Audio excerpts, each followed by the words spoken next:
Salut à tous, j'espère que vous allez bien. Vous êtes les bienvenus sur la chaîne Usitel. Aujourd'hui, nous allons parler du thème de l'imitation. Attachez vos ceintures, on commence. À tout de suite.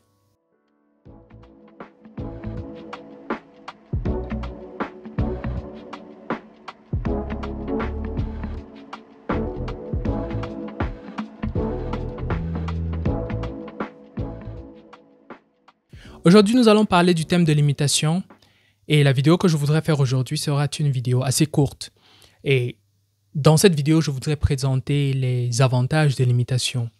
Et avant de commencer cela, je voudrais vous faire part d'une observation que j'ai remarquée. C'est que l'imitation a tendance à être pris comme un mot à caractère péjoratif, un mot négatif. Et un autre exemple que je peux donner en dehors de ce mot, c'est le mot de la manipulation. La manipulation a la tendance à être prise dans un sens négatif, mais personnellement, je crois que manipulation et imitation sont des mots neutres. Et l'une des raisons pour lesquelles je crois que ce sont des mots neutres, c'est qu'ils peuvent avoir des avantages. Donc aujourd'hui, je voudrais parler sur le thème de l'imitation. Donc, en ce qui concerne la définition de l'imitation, par rapport au dictionnaire, il est dit que c'est le processus par lequel on arrive à reproduire des comportements que l'on voit chez d'autres personnes. C'est ça qu'on appelle l'imitation. Et l'imitation, je veux le dire, c'est un processus que je trouve personnellement qui a de nombreux avantages. Et je voudrais vous présenter ces avantages, mais également les réserves que j'ai en ce qui concerne le processus de l'imitation. Le premier avantage que je vois en ce qui concerne l'imitation, c'est que c'est un processus par lequel nous arrivons à transmettre des valeurs culturelles au fil du temps.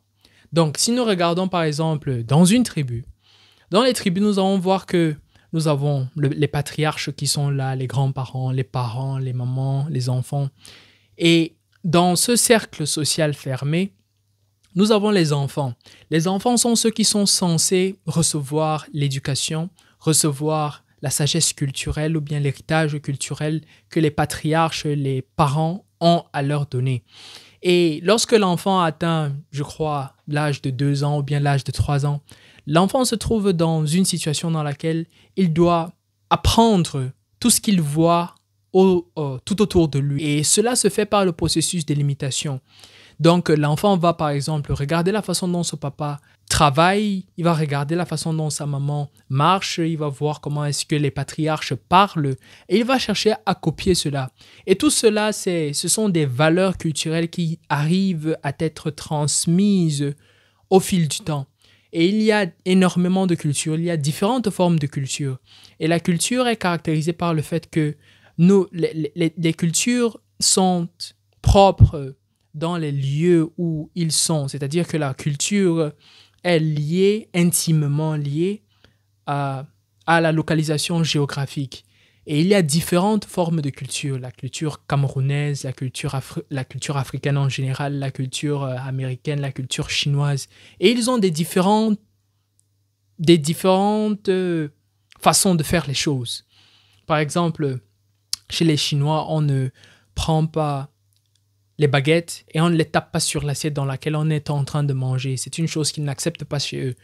En Amérique, ils vont avoir d'autres us et coutumes et c'est la même chose également en Afrique. Et tout cela arrive à être transmis par le processus d'imitation. Le processus d'imitation, dans mon deuxième argument, c'est le meilleur processus en ce qui concerne l'apprentissage. Il n'y a pas une meilleure façon d'apprendre quelque chose si c'est qu'on ne passe pas par l'imitation. Je vais prendre l'exemple d'une personne qui commence à jouer au football, par exemple. Une personne qui a regardé le football, est passionnée par le football et il voudrait apprendre comment jouer au football. Qu'est-ce que la personne va faire? Il va taper sur Google ou bien il va taper sur YouTube certains meilleurs jeux ou bien certaines meilleures scènes de Lionel Messi ou bien de Cristiano Ronaldo ou bien d'un joueur qu'il aime bien, il regarde ses vidéos. Et qu'est-ce qu'il va faire par après? Il va aller chercher à imiter. Il va chercher à copier cela et mettre également cela sur le terrain. Et c'est un processus par lequel tout le monde passe. Et pas seulement dans le domaine du sport, également dans le domaine des instruments de musique. Une personne qui va apprendre le piano, une personne qui va apprendre la batterie. Je me rappelle lorsque j'apprenais la batterie, j'étais encore au collège. Qu'est-ce que je faisais?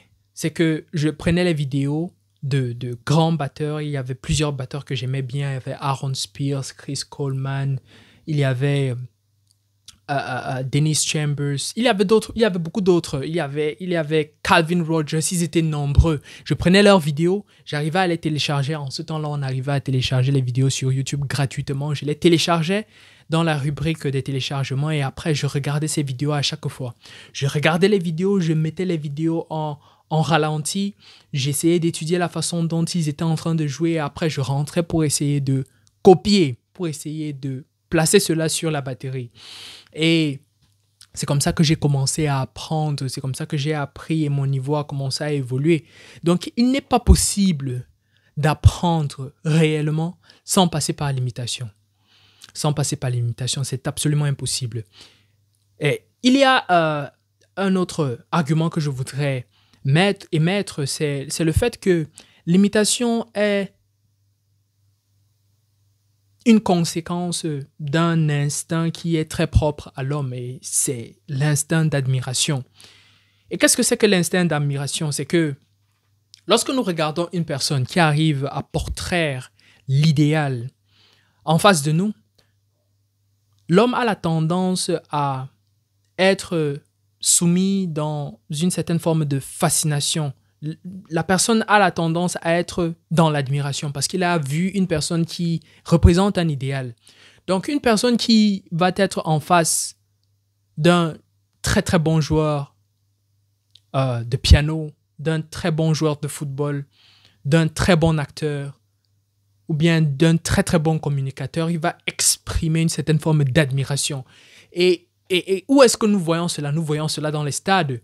Dans le stade, qu'est-ce qu'il y a dans le stade? Nous avons deux équipes, 11 joueurs, des personnes qui sont là avec des culottes, ils sont en train de botter un ballon de diverses façons. Et après, on voit une personne qui est en train de dribbler avec la balle. Il arrive à montrer une certaine forme de technicité. Il prend la balle, il botte la balle, ça entre directement dans les filets. Et tout le monde est en train de sauter de joie. C'est absolument terrible. Certains vont même dire qu'il y a des personnes qui sont tellement en joie que la personne n'était pas en joie comme cela lorsque c'était son mariage. Et c'est absolument magnifique de regarder ce genre de choses. C'est absolument magnifique parce que nous avons tous à l'intérieur de nous cet instinct d'admiration.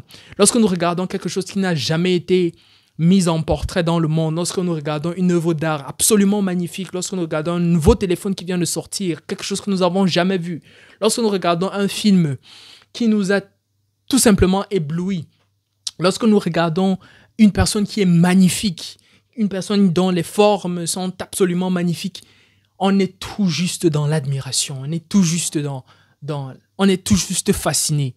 Et il y avait une phrase très très célèbre que Friedrich Nietzsche disait, c'était que ton esprit devient paralysé d'une certaine façon par la beauté.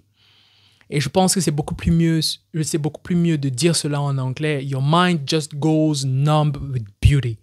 Et c'est absolument fantastique de regarder cela. Et tout cela provient de notre instinct d'admiration. Donc, si une personne n'imite pas quelque chose, je pense qu'il y a quelque chose qui manque dans son instinct d'admiration.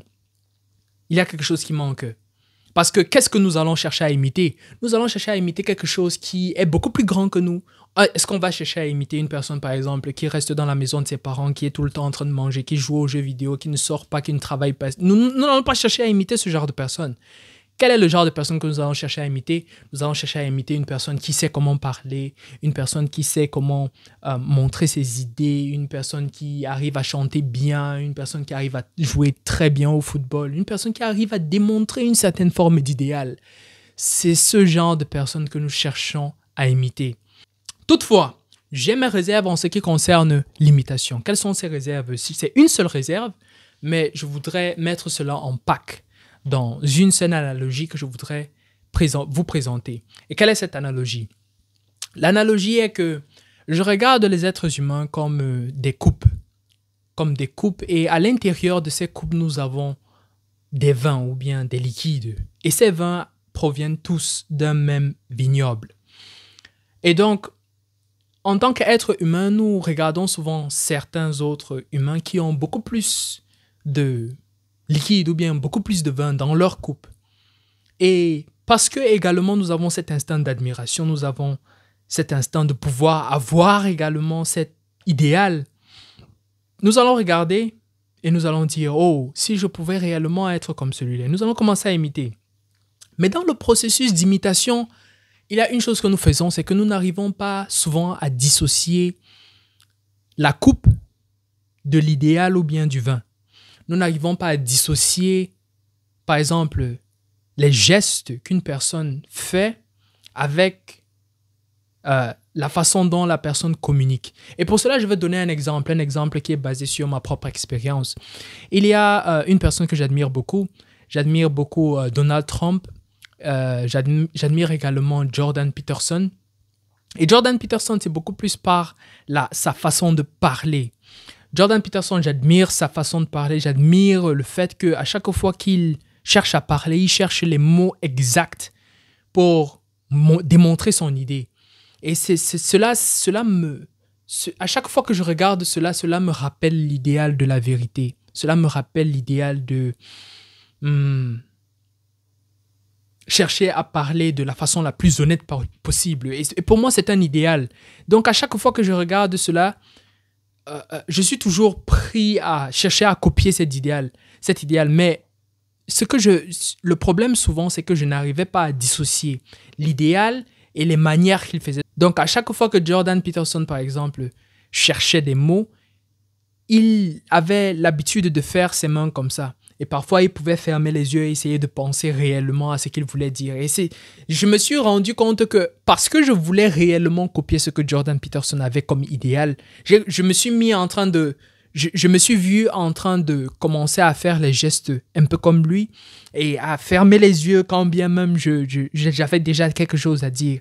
Et je pense que c'est une des réserves que j'ai en ce qui concerne l'imitation et c'est un des dangers de l'imitation, c'est que si c'est qu'on imite la coupe et le vin qui est à l'intérieur de la coupe, on a la tendance à perdre sa propre forme d'individualité. Et perdre sa forme d'individualité, c'est perdre son expression dans le monde. Parce que toute personne, je crois réellement que toute personne est unique. Toute personne est unique de ce sens où nous n'avons pas les mêmes coupes, nous n'avons pas la même génétique, nous n'avons pas les mêmes talents. Nous n'avons pas également le même don d'idéaux à l'intérieur de nous. Mais pour créer quelque chose d'unique, créer quelque chose qui reste ou bien qui ne trahit pas sa propre individualité, il faudrait que le liquide qui est à l'intérieur de l'autre coupe soit mis dans notre liquide et non pas la coupe de la personne pour venir remplacer également notre coupe. Là, ça ne marche pas. Et c'est une des réserves que j'ai en ce qui concerne l'imitation.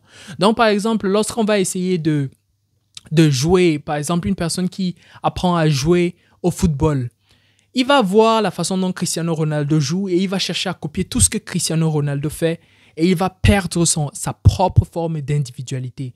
Et quand il perd sa propre forme d'individualité, il y a une chose qui vient, c'est que personne ne pourra voir ce qu'il aurait pu devenir si c'était qu'il avait pris l'idéal et mis directement dans sa propre coupe, ou bien s'il avait réellement montré son individualité au monde.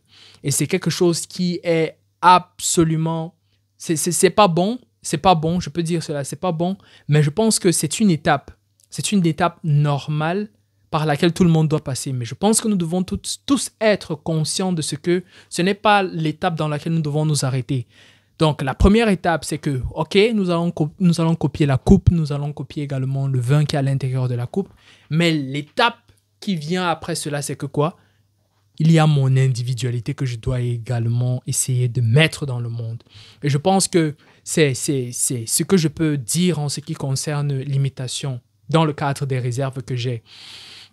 Donc, c'est cette vidéo que je voulais faire aujourd'hui. J'espère que la vidéo vous a réellement été utile. Si elle a réellement été utile, n'oubliez pas de liker, n'oubliez pas de souscrire à la chaîne, n'oubliez pas de laisser des commentaires. Et on va se retrouver dans la prochaine vidéo. D'ici là, portez-vous bien. Peace.